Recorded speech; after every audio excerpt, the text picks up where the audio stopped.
Welcome back. Those of you who have followed me since the beginning know my very first episode, I had a Mason on my show.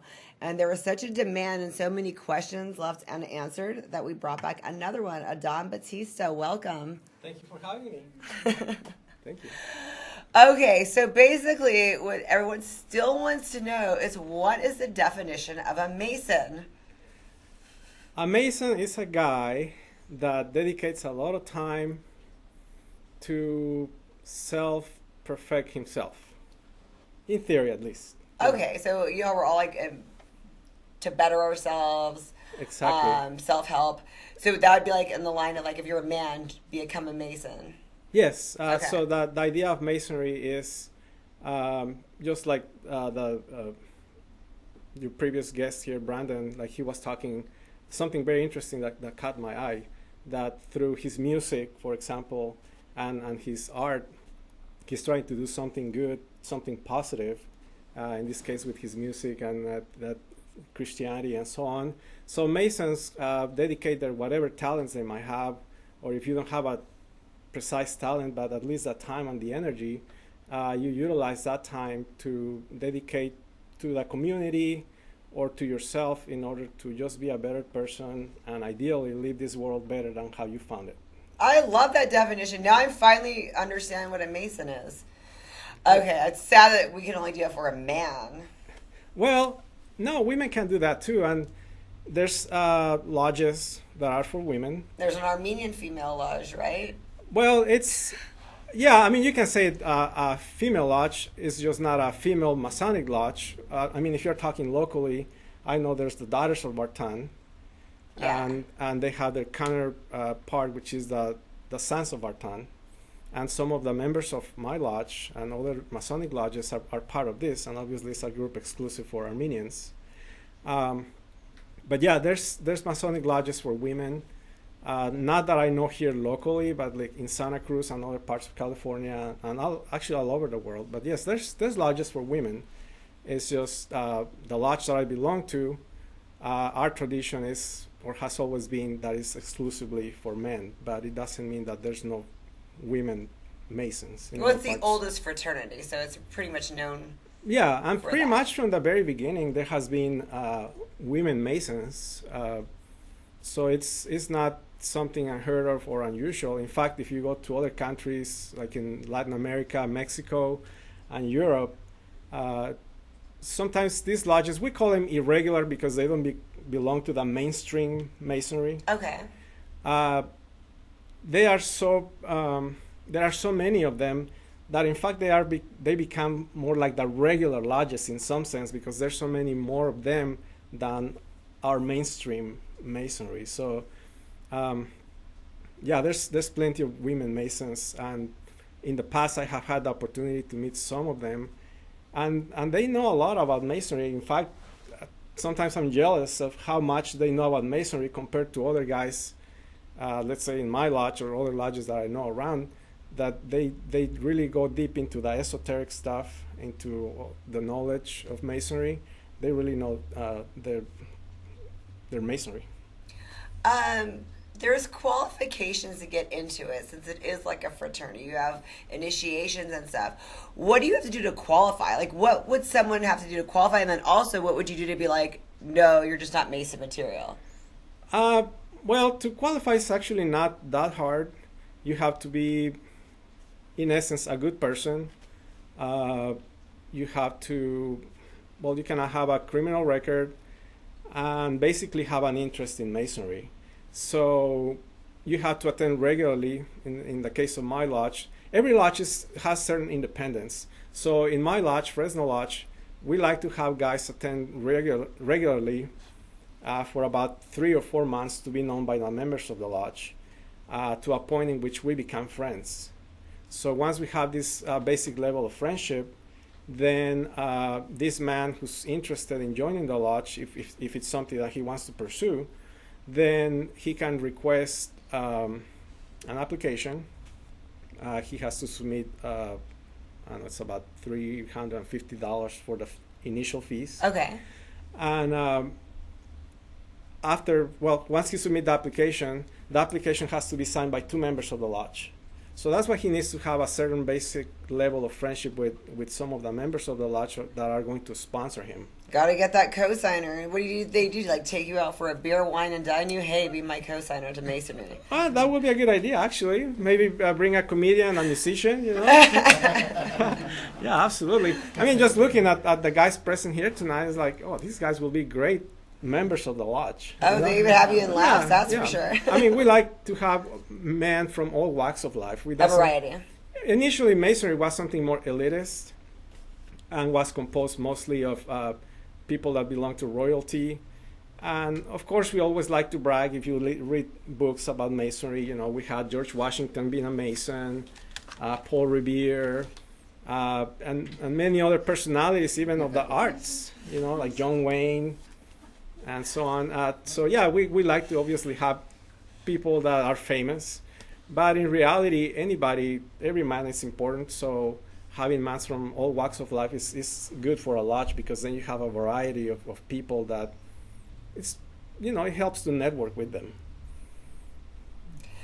So you've never seen anyone not be able to become a Mason before since you've been there? Well, so just to continue with the part of how you join Masonry. I'm sorry, I like the controversial stuff. Well, yes, you submit an application, and the application is sent in part to Grand Lodge of California, which they do a background check. When the background check comes back and there's no issues with it. Oh, so you've seen people fail the background check? Very rarely, but yes, yeah.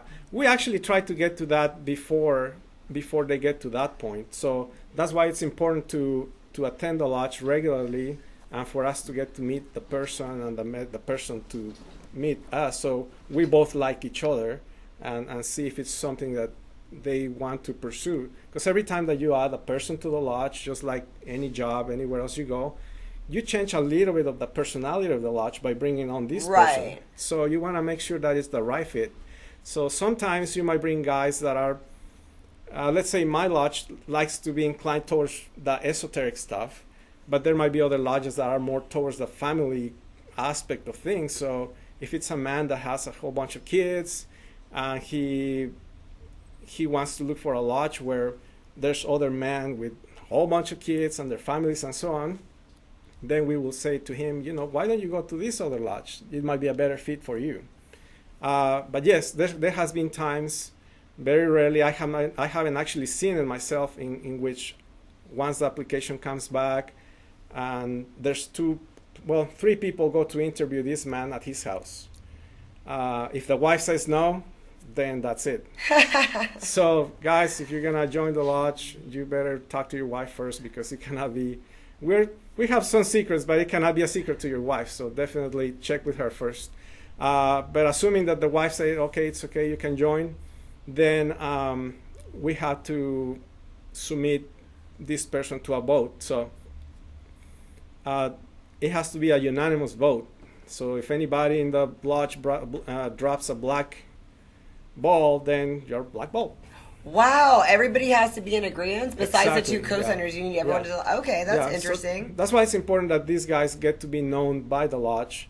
Okay. Yeah. So that's the process. I never seen it, like I say, myself, but occasionally it could happen. Sometimes maybe a member of the lodge hasn't attended the lodge for a period of time, and then the one night he shows up, and then they drop John Smith's name in there, and he knows that there were some issues in the past, He took some money from him, so he's just, no, this guy is not a good element. So it could happen. So can you get kicked out then? Yes, you can get kicked out of the lodge too. What do you have to do to get kicked out? Just if a lot of people don't like you, or? No, basically you have to commit a crime, and be convicted of committing a crime. So if you're not in the conviction phase, as you might have killed somebody, you're okay until you're convicted of it? There's other things that in our degrees, you promise that you won't do, and one of the things that you promise you won't do is that you're not gonna be flirting with one of the brother's wives, something like that, or if you borrow money from a brother, you're not gonna not pay him.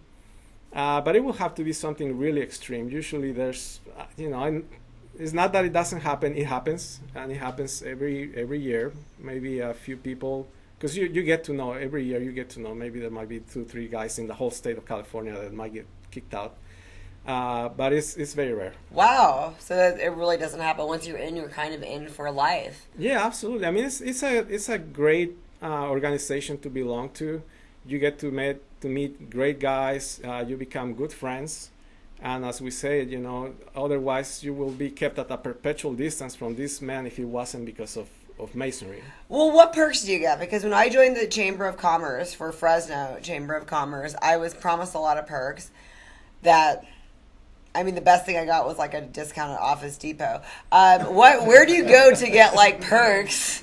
I'm sorry, but I was promised a lot of things, and the woman that signed me up isn't even working there anymore. And then it's like, there's no one for me to talk to and ask what all these perks I was promised to get. But anyways, enough about that. What do you guys offer? Like when people say, "Hey, I'm a Mason," where do you go and you say that, and it's like, "Oh, okay, well now you get a discount here, or now you're allowed in this club, or you're allowed in this event because you're a Mason." Well, that reminds me of that character of the Simpsons. I don't know if you ever watched that episode of The Simpsons in which Homer Simpson becomes a Mason. Never seen it, probably. I haven't seen that. Yeah. I want to see that. Then. That's awesome. Yeah, he's in his basement. One of the pipe breaks, and his basement is flooded. And a couple of the plumbers come in or something like that, and they, "Oh no, we can do this. Too much work or whatever." And then this guy comes in who's a Mason, and they go this funny handshake, and he's like, "Oh yeah, I'll fix it for you." He fixes it. He doesn't charge him. Wow. Yeah. Well, the perks are basically that you get to meet guys that have like interests. Their backgrounds might be totally different, but they might have same interests. Now, me personally, on my experience, because I have gone through the different offices or chairs of the lodge, I have had the opportunity to travel some with some expenses paid by the lodge. So the perk is not that I get my expenses paid by the lodge because I'm not sent on my vacation, but I am sent on some training, and this training you learn things about a little bit of how to manage the lodge, a little bit of finance, investments. So you get like a human knowledge. Resources. Yeah, that's me personally when you do that. Yeah, so that's one of the things. But you can't go to a bed and breakfast or like Percos and be like, "Hey, I'm a Mason. Do I get like 50% off?" There's none of that. No, they probably, "You are a what?" Yeah, no. It would be nice, but no, I haven't seen it. I haven't experienced it yet. Yes. So I'm doing my Mason for Dummies. I'm just asking questions that dummies about Masons might ask. That's the best book. Actually, that's what we recommend when we... I really like this. When we have guys, we're open at Fresno Lodge, which is my lodge. Mm-hmm. We have another lodge here in Fresno, which is Las Palmas Ponderosa, near Veterans Hospital. My lodge is on Shields Avenue, close to First and Shields. And you let me go there. That was like such a highlight of my life. Absolutely. So... we recommend, so we meet every Tuesday night. We just have an open house for anybody that wants to come in and ask questions and have an opportunity to see what it is.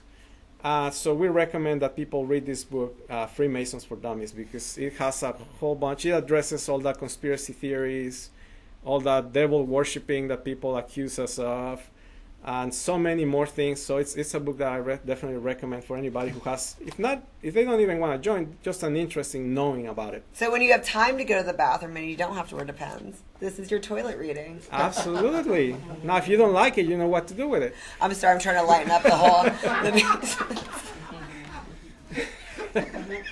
Yeah. This is the funniest show we've ever had of everything. I love it. Okay, I have to read this because I was so excited about this. I have to read it. The Skull and Crossbones guys. Basically, do you want to give the synopsis of the Skull and Crossbones, or you want me to say that? No, go ahead. Yeah. Okay, it says, I'll just read it really quick. The skull and crossbones were adopted as an emblem of the Knights Templar between the Third and Fourth Crusade. According to a strange legend, a wicked Templar and Lord of Sidian broke his vows and fell in love with a beautiful Armenian noblewoman. who died very young.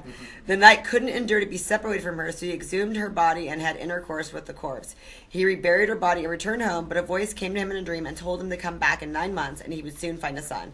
When he returned, he found only a skull and 2 cross-leg bones in a grave. The voice spoke to him again and told him to guard and keep them always, and he would be successful in all his undertakings. The knight prospered and defeated all his enemies, often by simply showing them the magical head. So the skull and crossbones, hot Armenian chick. Just so you all know, like, I was so excited about that, I just had to share it. And you know, a lot of people associate us with that particular organization. You know that there's been plenty of movies made, or maybe not plenty, but several movies made about Skull and Bones Society, which, you know, they say President Bush and other presidents have belonged to, and other personalities. But in reality, we don't have anything to do with that organization itself. We, in some of our degrees or rituals, we use it just because it's a representation, obviously, of mortality. And the whole idea on the skull and the bones is do something good with your life before you look like that. Yeah, because, you know, right now you have the time, the energy, the life. Do something good with it, whatever it is. Comedy, music, work in a hospital, work in a restaurant, be an actress, a model, whatever you do, just do it right, do it from your heart, and just do it before you end up in that stage, because, you know, that's the way we're all going, unfortunately. But do something good with your life. Do they know your motto, by the way? I'm going to put you on blast right now about the 100 years it doesn't matter. It's okay. That's your motto. He always said, whenever I have like a bad day or whatever, by the way, I train him. That's why he has such a great body, because I'm a personal trainer by day. For those of you who don't know, he has a great body because of me. I ever have a bad day or I'm like stressed out, which is never, so rarely. He's always like, in 100 years, it's not going to matter anyway. So yeah, what is the point of being a great Mason and doing all this higher knowledge and being this great person if it's not going to matter in 100 years? Well, it's not going to matter in 100 years, but it matters now. You know, so a part of, like, if you go to the website of the Grand Lodge California, freemason.org, you're going to see all the things that the Masons do currently, not just for Masons themselves, but in general for the community. And a lot of people are not informed of this. But, for example, we have this charity that's called Masons for Myths. And so every year in 4 different regions in California, Masons donate money, so baseball mitts are donated for kids who don't have access to it. That's great. Yeah. There's another program called Raising a Reader, in which thousands of books have been donated to, I don't know how many schools, but the idea is that in a couple of years, each, or at least 1,000 classrooms in the state have enough books donated for kids that don't have access, like the parents don't have enough money to buy books for them. So through our donations, you know, books can be bought for these kids. They can take them home and then just own them. I love that. Literacy is a big part. Also for hospitals, and it was saying in here that that's a big one for the Masons. Well, one of the Masonry has, let's say, other branches like a tree. One of the appendant bodies, which is the Shriners. Some people have heard of the Shriner Hospitals. Shriner Hospitals, they raise money through different events, and also, just like you see for St. Jude and so on in TV commercials. But yes, there's hospitals that are supported or managed by Masons. So yeah, definitely, in 100 years from now, what I do right now, it might not matter, but right now we're trying to do things that matter for the people who are here now. Right. I appreciate that. Thank you so much for coming on. We're going to have you on again and go through more. There's so much more. We'll do more serious stuff, too. It's all this potty humor. I blame Lonnie Pelly for everything bad that's happened today on this show. Absolutely.